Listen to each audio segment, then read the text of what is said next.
Welcome to everybody in Charlotte. I am your host, Marinator, Meredith Dean, and I'm with one of my favorite people ever. I got Jensen Savannah. She's an incredible content creator who's from the Carolinas herself. And you guys, I'm sure you've probably already seen her. I mean, her intro goes without saying, but she is an amazing human being outside of being just a great content creator. And I'm thrilled to have you here in Everybody Studios. Yes, thank you so much for having me. I'm very honored to be here with you today. So, oh, thanks, my love. Well, we're gonna talk about all things content creation, but also I need to know about some of the hidden gems. I know you post about all of these all the time, and you have Yes. so many good recommendations. But what are some of your favorites of all the things you posted? Well, I would have to say the first one would be Kerrigan Farms, which it's starting to get warmer, so you're gonna have a lot of warm days at Kerrigan Farms it's a swimming quarry in Mooresville.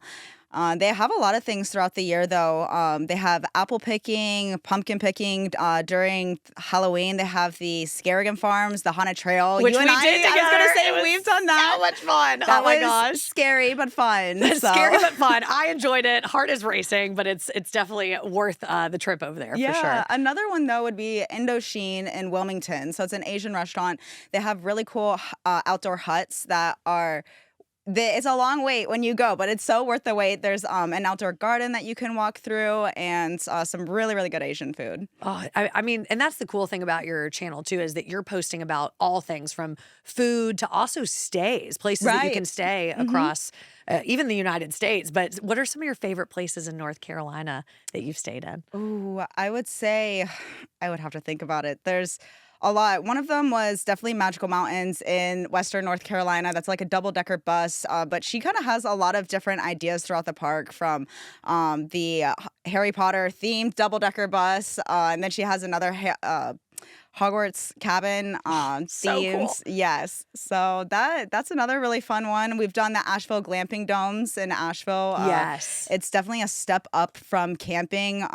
You could consider it like a hotel, basically, just out in the wilderness. A little glamping, you might say. Yes. Yeah, I actually did. I did an Airbnb out with Earth Sky Dwellings, and it was a Hobbit hole. So if you're into Lord of the Rings, I've seen that. it's amazing. I mean, I nerded out fully, but the Hogwarts one, anything that is like the night bus or Harry Potter oriented, I'd be in. So. Yes. Yeah, you've got to go then. And they have another at Magical Mountains. They have an Alice in Wonderland themed cabin that's like pink, and every little detail about the place is just so cute. God, I love it. And you're so good about the way that you make these reels.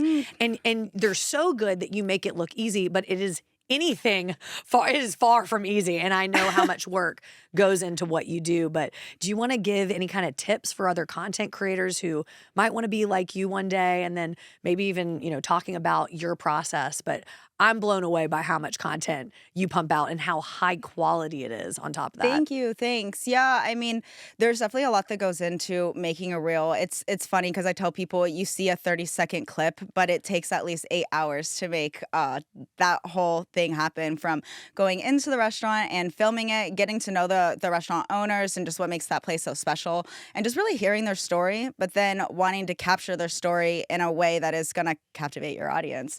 So really what I would recommend with people is always take more content. More content, because this way, once you're editing, if you have more to work with, even things that you thought you might not use, you might want to use later on. So you can always delete it if you need to, but it might be harder to go back and get it in the moment.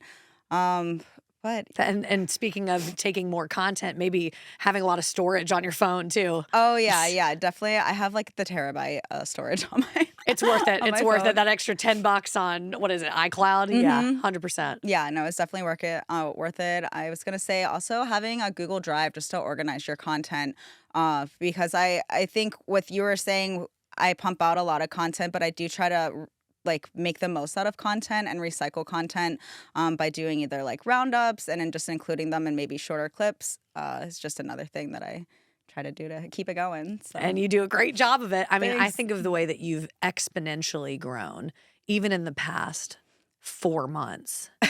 I mean, it's incredible, but it shows because people love your stuff and how hard that you work. But, Right. you know, what are maybe some of the things that have been really tough for you being a content creator, or even outside of content creation? Is there something in your personal journey that you want to share that you've had ups and downs? It's really funny because I started doing this for fun during COVID, and I never thought it would become a career for me.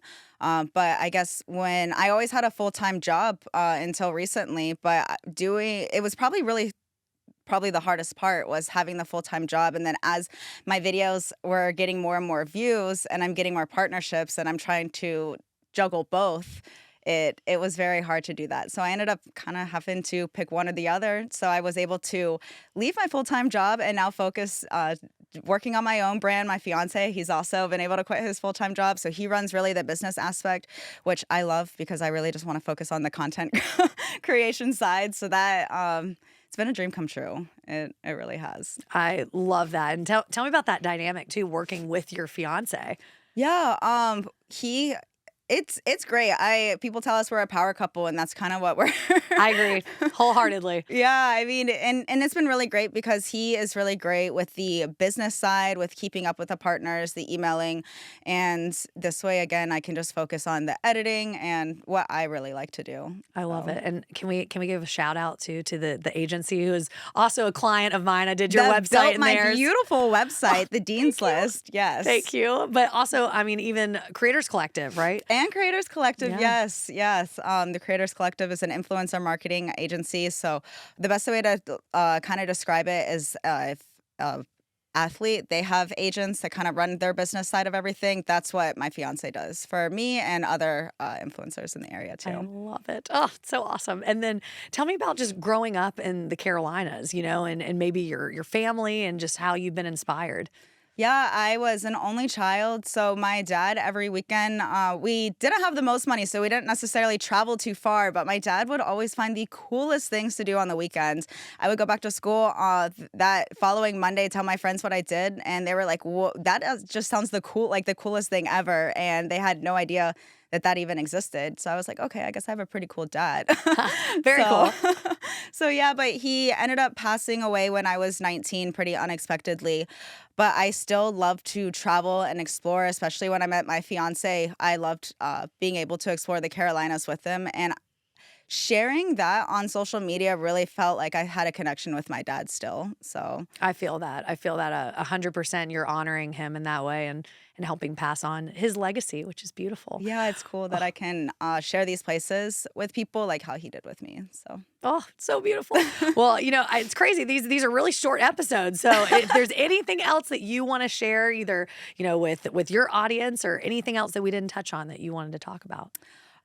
Well, if you, my handle is Jensen Savannah on Instagram, TikTok. I am working on a few exciting things, so just keep watching and stay tuned. Awesome. Make sure that you guys are following at Jensen Savannah. I'm telling you, this is definitely going to be one of the best accounts that you can follow. And on top of that, even if you don't live in the Carolinas, it's going to make you want to move there. Exactly. I mean, you make me so proud of the state that we live in. Thank you. Which is where Everybody Studios is as well. So if you're interested in hosting your own podcast, of course, go check out Everybody Studios. And thank you, Jensen, for coming on. Yes, thank you so much for having me.